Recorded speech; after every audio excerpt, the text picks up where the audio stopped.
রাত পোহালেই ভারত বনাম পাকিস্তান। নিউ ইয়র্কের নাসাউ ক্রিকেট স্টেডিয়ামে টি-20 বিশ্বকাপে মুখোমুখি হবে দুই চিরপ্রতিদ্বন্দ্বী দেশ। 2 বছর আগে শেষ সাক্ষাৎকারে অস্ট্রেলিয়ার মাটিতে ভারত চাপে পড়ে গেলেও বিরাট কোহলির অনবদ্য ইনিংস ম্যাচটা পাকিস্তানের হাত থেকে উদ্ধার করে দিয়েছিল ভারতকে। হ্যারিস রউফকে মারা দুটি ছক্কা ভোলা সম্ভব নয় ভারতীয় ক্রিকেট প্রেমীদের পক্ষে। এবার অবশ্য অস্ট্রেলিয়া নয়, জায়গা আমেরিকা। মুখোমুখি সেই চিরপ্রতিদ্বন্দ্বী দুই দেশ, নীল এবং সবুজ জার্সির লড়াই। এই ম্যাচে আবার অনেক দিন আগে থেকেই জঙ্গি হামলার আশঙ্কা আছে। আমেরিকার প্রশাসন অবশ্য দুর্দান্ত নিরাপত্তায় মুড়ে ফেলেছে চারিদিক। মাছি গলার জায়গা নেই। স্টেডিয়ামের বাইরে থাকছে 5,000 সিকিউরিটি, ভেতরে থাকছে আরও 5,000। এছাড়া বিভিন্ন ওয়াচ টাওয়ার থেকে থাকছে স্নাইপার ব্রিগেড।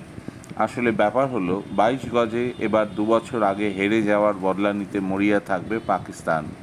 অন্যদিকে ভারত প্রস্তুত আবার একবার তাদের হারিয়ে বিশ্বকাপে নিজেদের একচ্ছত্র আধিপত্য কায়েম রাখতে। পাকিস্তান যতই আমেরিকার মতো দলের কাছে হেরে যাত্রা শুরু করুক, ভারতের বিরুদ্ধে তারা সবসময় আলাদা তাগিদ নিয়ে লড়াই করে। আসলে এটা সম্মানের ম্যাচ, শত্রুতার ম্যাচ। তবে রোহিত শর্মা থেকে শুরু করে বিরাট কোহলি, সূর্যকুমার, হার্দিক পান্ডিয়া, এমনকি মোহাম্মদ সিরাজ, হরদীপ সিং পর্যন্ত পুরোপুরি তৈরি। জসপ্রীত বুমরার দুর্দান্ত ছন্দ ধরে রাখতে চাইবেন পাকিস্তানের বিরুদ্ধে।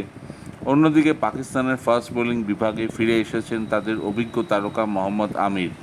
আগে থেকেই আছেন হ্যারিস রউফ, শাহিন এবং নাসিম। বাবর, রিজওয়ান, ফখর জামানদের মতো ব্যাটসম্যান রয়েছে পাক দলে।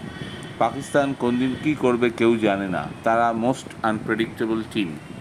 তবে আর ভারতের বিপক্ষে আলাদা মোটিভেশন তাদের কাজ করে সব সময়।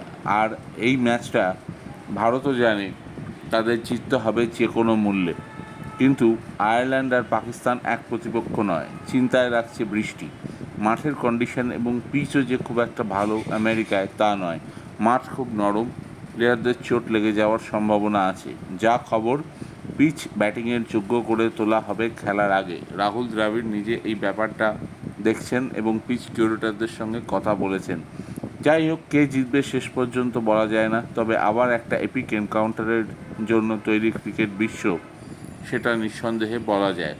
ভারত চাইবে তাদের একাধিপত্য বজায় রাখতে, পাকিস্তানও চাইবে লড়াই করে ভারতের থেকে ম্যাচটা ছিনিয়ে নিতে। যাই হোক, আমার রিপোর্টটি যদি আপনাদের ভালো লেগে থাকে তবে চ্যানেলটি অবশ্যই লাইক অ্যান্ড সাবস্ক্রাইব করে দিন। সকলে ভালো থাকবেন। Good luck.